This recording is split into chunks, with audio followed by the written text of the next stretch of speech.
rage rapping is demonic. It just is demonic. Like, you guys know that I try to be as real and raw and honest as possible on my channel, because there's just so much censorship and just political correctness on the internet today. And I'm just gonna call it what it is. Like, rage rapping is demonic. And like, I'm gonna break down why I think this, so please stay tuned for the full video if you want to understand where my thoughts on this subject area come from. And of course, subscribe if you do enjoy the video. I'd love to have you guys here. But what I want to say is this: rage. If you think of the word rage, like, and I think language is such a powerful tool. Like, language is so powerful. That's why even the Bible says, you know, the power of life and death is in the tongue, right? What you say and the meaning of things has so much power. You know, that's why even the words yes and no, when we talk about things like consent, words are powerful and they have meaning and they hold weight.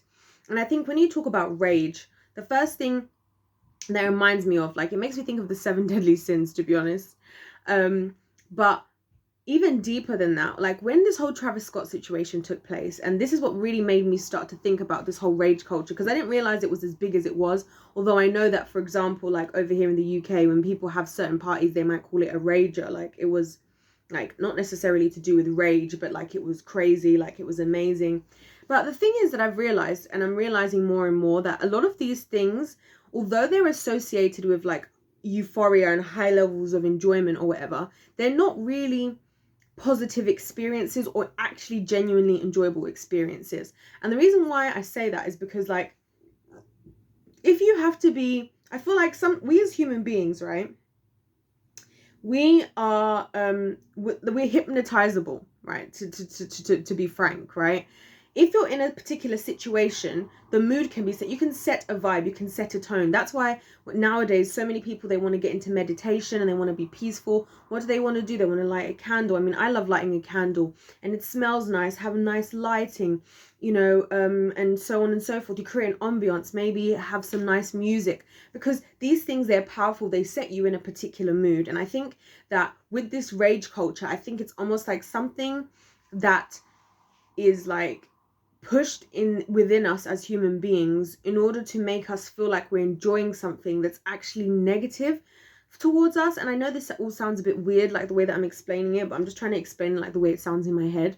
And I feel like with this rage stuff, like jumping up and down and just screaming and stuff, like, and obviously there's a part of us as humans, don't get me wrong, who I feel like are very expressive, like, and I believe, you know, dance, using your body, using your voice is like a way to express yourself. So I'm not talking against that.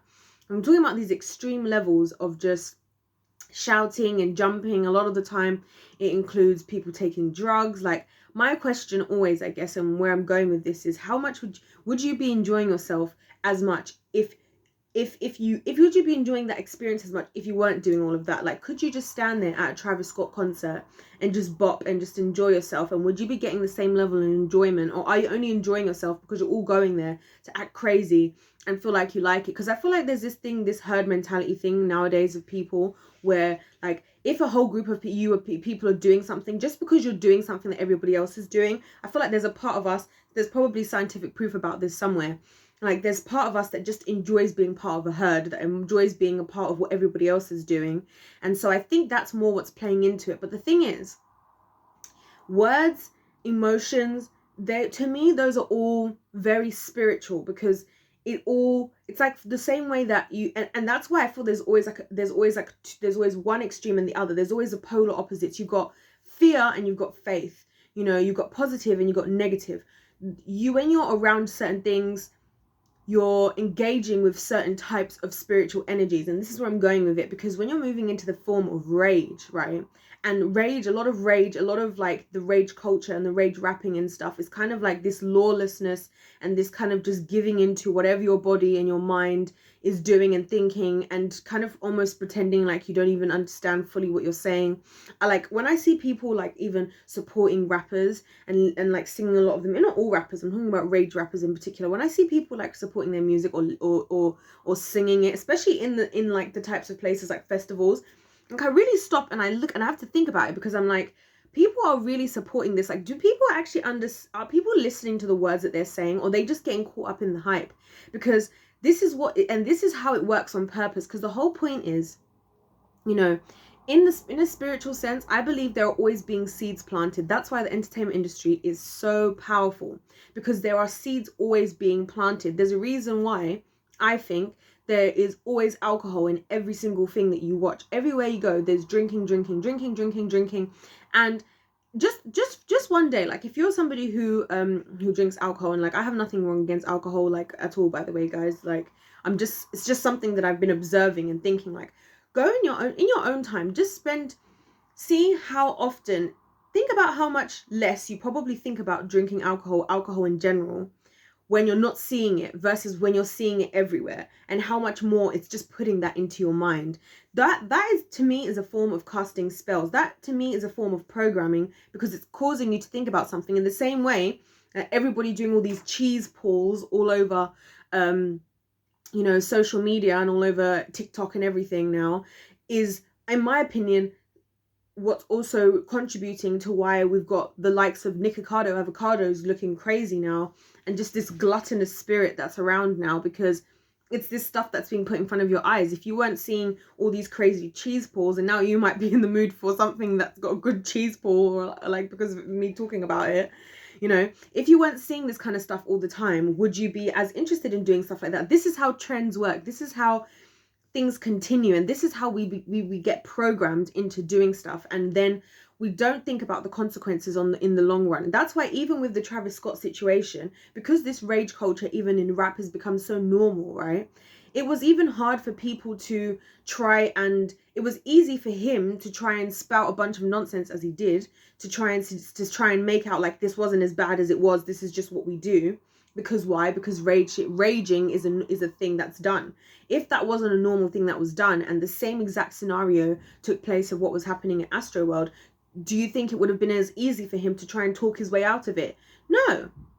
But of course, a lot of the fans who went there, they went for that. So even to some of them knowing full well that what took place wasn't acceptable, right? Probably at the end of the day said to themselves as well, like, well, you know what? I knew what I was signing up for. And that's essentially kind of what he even tried to say without saying it. Indirectly, I felt like he was saying, well, you all knew what you were signing up for, you know? So I don't know. I just think this rage culture, it's very demonic.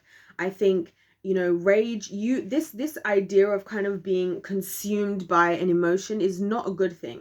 Like, emotions can be very deceptive. Our emotions can be anything. In the same way that you can conjure up a whole story in your mind of something that never happened, and become completely upset about something, and be distraught about something that never happened. Like, that's exactly actually why I think being controlled by our emotions is not a good thing. And I believe that's something that the evil powers of the world use against us. That's why, even if you look at social action, this is the perfect example. The reason why social action is so powerful is because people are playing to your emotions. If somebody can come to you with a campaign or something that relates to how you feel, that's what the politicians do. When politicians want to get voters, what do? They find out what the people care about, so they can initiate an emotional response inside of you, whether it's the George Floyd situation, whether it's, you know, showing you pictures of pigs being slaughtered, so that you have an emotional reaction, which then produces a control over you, which may be different to what you would have done outside of being in that state of emotion. And that's what I feel like is what happens in rage culture. And that's why I feel like it's demonic, because the more you engage with that, the more all this crazy, that's why it's so normal even for rappers to just be all killing each other. Like, for me, this whole thing, and I'm going to be talking more about this because I haven't really not done a good service of discussing the music industry as much as I have other industries. Well, I guess I have because of Britney Spears, but I mean, you know, like the rap industry and stuff like that, because there's a lot to unpack in that as well. And I think a lot of that, like the amount of death that's going on, again, would we be as comfortable, or when I say we, people who engage in this type of behavior and this type of music and who enjoy this type of music, would you be as comfortable or desensitized to so many people dying if not for all this rage stuff? Because ultimately, it's like the Bible says, and this is what it always comes down to, and I'm probably going to quote this verse a lot when talking about rap: the enemy comes to what? Kill, steal, and destroy. And if you look at the likes of Astroworld, that's exactly what happened. People's lives people were killed.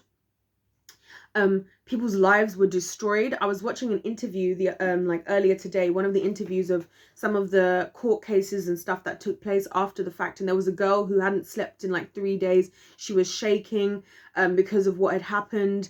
And you know, this is all destruction, and the enemy, this is what he does. He is the king of like, he is chaos king.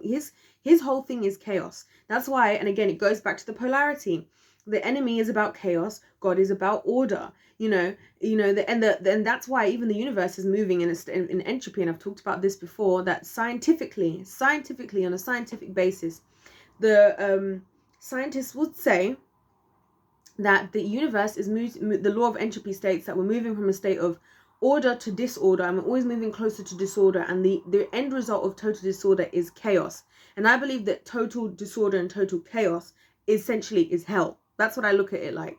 That's what I look at hell as being like. And so it's like, and as us in life, in the decisions that we make, you know, and they even say in scientifically, the only way to work against this force that's always happening, that's why, you know, you're always getting older, you don't get younger, because you're always moving more to a state of disorder, you're moving more to a state of chaos. That's why, you know, your paint, if you paint your wall, the paint on the wall doesn't become cleaner and more pristine and better over time.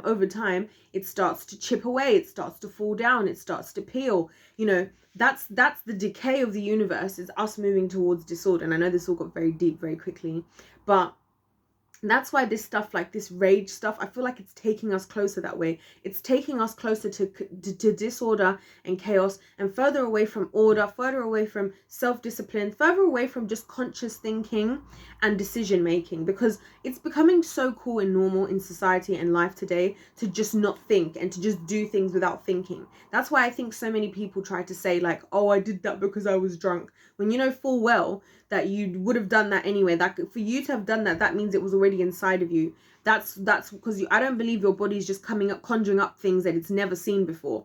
That's not that. I don't see that in the human body. No, there's nowhere where I've seen that in before. People usually, when they're under the influence, are doing things that they probably would have done anyway. That's why they say that when you drink alcohol, you lose your inhibitions. The things that stop you doing those things, it removed, that layer is removed, you know. So anyway, that's just me touching on it, because I'm going to talk about this thing quite a lot. You guys let me know what you think about this whole rage culture with rapping and stuff. I think it's just very demonic, and I think it's just, again, showing us why and how Hollywood is just the sick and twisted place that it is, and how quickly we're moving towards even scarier times, to be honest. But there is hope, because there is Jesus. Anyways, other than that, don't forget to let me know your thoughts in the comment section down below.